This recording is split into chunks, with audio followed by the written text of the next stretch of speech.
আসসালামু আলাইকুম। কোড ক্যাননের এই ওবিফিএনটা ইমপ্লিমেন্টেশনে আমরা অনেক কিছু ঝামেলার ভিতর পড়ি। তো আজকের ভিডিওতে আমি দেখাবো কিভাবে এই ভিপিএন এর অ্যাডমিন প্যানেলটা সঠিকভাবে ইমপ্লিমেন্ট করতে হয়। তো আজকের ভিডিওটা আমি কোনো এডিট করার চেষ্টা করব না। ভিডিওটা যেমনই রেকর্ড হয় তেমনই আপলোড দিতে চেষ্টা করব যাতে কারো কোনো কনফিউজ না থাকে।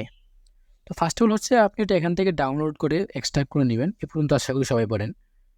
তারপরে আপনি আপনার প্যানেলে চলে যাবেন। আপনার এ প্যানেল, সাইবার প্যানেল অথবা সি প্যানেল যেটাই হোক আপনার প্যানেলে চলে যাবেন। প্যানেলে আসার পর আপনি যেখানে এটা ইমপ্লিমেন্ট করতে চান আপনার ডোমেন অথবা সাবডোমেন যেখানেই করতে চান তার হচ্ছে ফাইল ম্যানেজারে চলে যাবেন। আমি ফাইল ম্যানেজারে চলে যাচ্ছি। আর আমি এটা সাইবার প্যানেল থেকে দেখাচ্ছি। তবে যারা সি প্যানেল ব্যবহার করেন তাদের ব্যাপারটা আরও সহজ। সি প্যানেলে আরও ব্যাপারটা ইজিভাবে করা যায়। সব কিছু একই। আমি এখান থেকে ডোমেনটা ওপেন করে রাখতেছি। এখানে ডোমেনের ভিতরে কিচ্ছু নেই। চার্জ আর একটা নট ফাউন্ড এরর, তার মানে আমার ডোমেনের ভিতরে কিছু নেই। আমি এখন এটা এই অ্যাডমিন প্যানেলে ইনস্টল করব। তার জন্য আপনার ফাইল ম্যানেজারের ভিতর পাবলিক আন্ডারস্কোর এসটিএমএল নামে যে ফোল্ডারটা আছে তার ভিতরে চলে যাবেন। দেন হচ্ছে এখানে আপনার আপলোডে ক্লিক দিবেন, তারপর ব্রাউজার অ্যান্ড হচ্ছে আপনার যে যে যে ডাউনলোড করছেন ফাইলটা, ওই ফাইলের হচ্ছে ভিতরে চলে যাবেন। আমি মটোলিকা প্রজেক্ট, দেন হচ্ছে first VPN, OVPN, source, share hosting and এই ড্যাশবোর্ড নামে যে ফাইলটা আছে এটা আপনি আপলোড করে দিবেন। তো এই ফাইলের সাইজটা 15 MB থেকে একটু বেশি। আপনার ইন্টারনেট স্পিড যদি ভালো হয় তাহলে বেশি সময় লাগবে না, জাস্ট 20 থেকে 30 সেকেন্ডের ভিতরে ফাইলটা আপলোড হয়ে যাবে।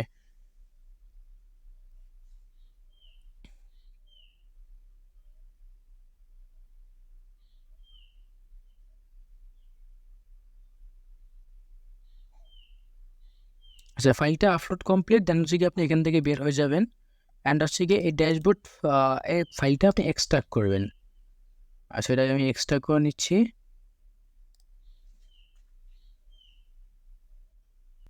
আচ্ছা, এরপরে আপনার ড্যাশবোর্ড ডট জিপ নামের যে ফাইলটা আছে এই ফাইলটা এখান থেকে ডিলিট করে দিবেন অ্যান্ড হচ্ছে গিয়ে এই ড্যাশবোর্ড হোল্ডারের ভিতরে ক্লিক দিবেন।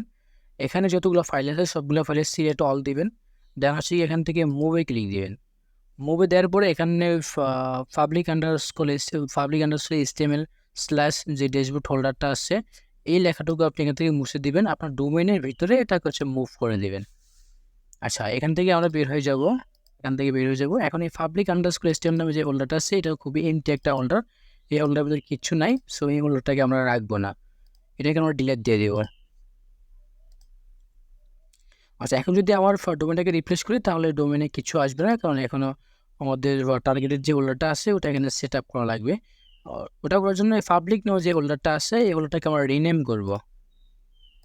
আচ্ছা, এখানে আমরা নাম দিব হচ্ছে গিয়া পাবলিক_stml HTML। আচ্ছা, নাম দিব হচ্ছে গিয়ে পাবলিক_stml, তারপর আপনি রিনেমে ক্লিক দিবেন। এখানে আসার পরে এটা করার পরে যখন আপনার ডোমেনটা রিপ্লেস দিবেন তখন এখানে হচ্ছে কিছু আসার কথা। হ্যাঁ, চলে এসেছে কামিং সুন লেখা চলে এসেছে, তার মানে আমাদের এটা সঠিকভাবে ইমপ্লিমেন্ট করা হয়ে গেছে। তো এখন আমাদের কাজ হচ্ছে গিয়ে আমাদের যে ডোমেনের ভিতরে একটা ডাটাবেস তৈরি করা। তো তার জন্য আপনারা চলে যাবেন হচ্ছে গিয়ে ডাটাবেস সেকশনে এখান থেকে ক্রিয়েট ডাটাবেস। আচ্ছা, ক্রিয়েট ডাটাবেস আসার পরে আপনার ডোমেনটা এখান থেকে সিলেক্ট করে দিলেন, ডোমেনটা সিলেক্ট করে দিলাম অ্যান্ড হচ্ছে কি আপনি এখান থেকে ডাটাবেসের নাম, ইউজার নেম, তারপর পাসওয়ার্ড দিবেন একটা।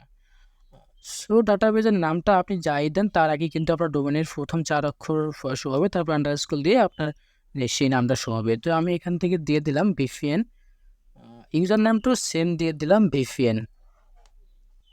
তারপরে আপনি এখানে একটা পাসওয়ার্ড দিবেন। তো পাসওয়ার্ডটা খুব একটা স্ট্রং পাসওয়ার্ড হওয়া লাগবে, না নয়তো এটা নেয় না। তো এখানে জেনারেটে ক্লিক দিলাম। আমি জেনারেটে ক্লিক দেওয়ার পরে আপনার এই যে পাসওয়ার্ডটা আসছে এই পাসওয়ার্ডটা হচ্ছে গিয়ে আমি সেভ করে রাখবো। পাসওয়ার্ডটা সেভ করে নিলাম অ্যান্ড হচ্ছে গিয়ে এখান থেকে যে ইউজার নেমটা আছে এই ইউজার নেমটা আমি সেভ করে নিলাম। আমার যদি ইউজার নেম আর হচ্ছে ডাটাবেস নেম সেম, তো একটা কপি করলেই হবে। অ্যান্ড এখান থেকে ক্লিক করে আমি ক্রিয়েট ডাটাবেসে ক্লিক দিলাম।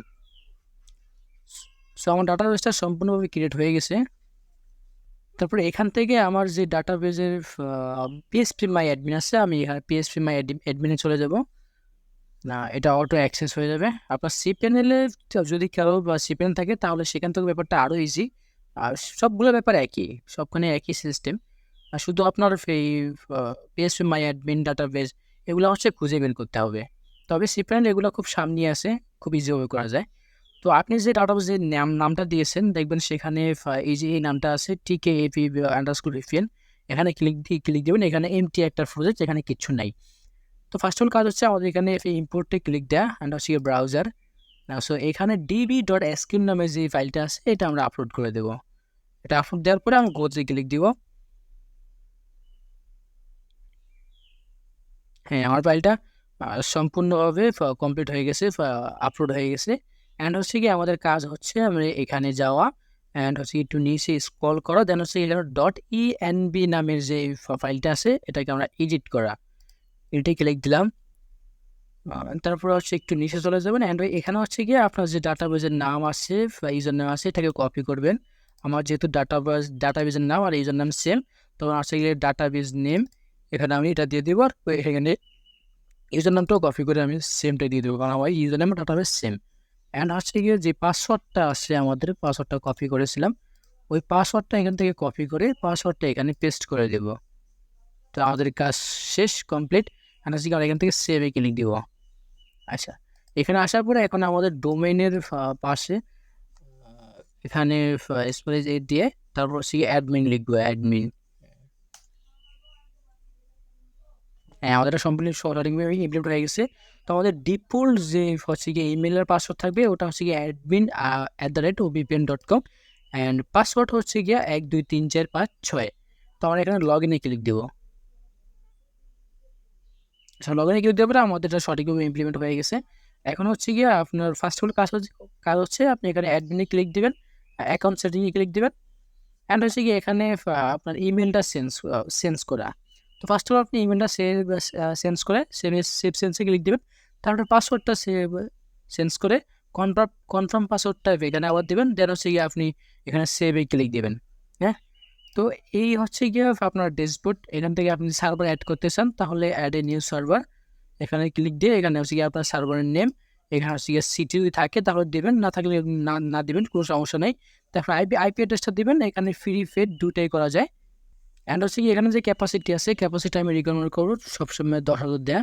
হ্যাঁ, তারপরে এখানে আপনার সার্ভারের যে ইউজার নেম আছে পাসওয়ার্ড আছে এটা আপনাকে অবশ্যই ডেভেলপার প্রোভাইড করবে, সেটা হচ্ছে আপনি এখানে দেবেন। তারপরে এখান থেকে আপনি আপনার যে বিপিএন ফাইলটা আছে ফাইলটা এখান থেকে আপলোড করে দিয়ে এখানে সেভ অ্যান্ড অ্যাড নিউতে ক্লিক দেবেন অথবা সেভ সেন্সে ক্লিক দেবেন, তাহলে এটা সেভ হয়ে যাবে। তারপর আপনার কতগুলো সার্ভার অ্যাড করা আছে সেখান থেকে সেটা হচ্ছে অল সার্ভার থেকে ক্লিক করে আপনি দেখতে পারবেন। তো এখানে আপনার অ্যাড ইউনিট যে আইডিটা আছে ওই আইডিটা চেঞ্জ করার জন্য আপনি চলে যাবেন সেটিংসে আসার পর হচ্ছে গিয়ে আপনি এখান থেকে আপনার যে অ্যাড ইউনিট আইডিটা আছে ওটা এখান থেকে বসে নেবেন। এটা হচ্ছে গিয়ে ডিফল্ট টেস্টিং যে অ্যাড ইউনিটটা আছে ওইটা আর কি। তো এখানে আপনি আপনার অ্যাড ইউনিট আইডিটা দিয়ে সেভ সেন্সে ক্লিক দেবেন, দেন হচ্ছে গিয়ে আপনার এটা আপলোড হয়ে যাবে। তো এই VPN সম্পর্কিত যদি কারো কোনো হেল্প লাগে তাহলে অবশ্যই কমেন্টে জানিয়ে দেবেন। আর হচ্ছে গিয়ে ডিসক্রিপশন বক্সে আমার হোয়াটসঅ্যাপ নাম্বার দেওয়া থাকবে, অবশ্যই আপনার হোয়াটসঅ্যাপ নাম্বারে যোগাযোগ করবেন। যদি কারো সার্ভার লাগে হ্যাঁ তাহলে আমার সাথে যোগাযোগ করতে পারেন, আপনাদেরকে সার্ভার কিনে দেওয়ার চেষ্টা করবো। অ্যান্ড হচ্ছে গিয়ে যদি কারো কোনো সফটওয়্যার রিলেটেড কোনো হেল্প লাগে তো হচ্ছে গিয়ে আপনি আমাদের সাথে যোগাযোগ করতে পারেন, আমরা আপনাকে সর্বোচ্চ হেল্প করার চেষ্টা করবো। তো সবাই ভালো থাকবেন, সুস্থ থাকবেন, আল্লাহ হাফেজ।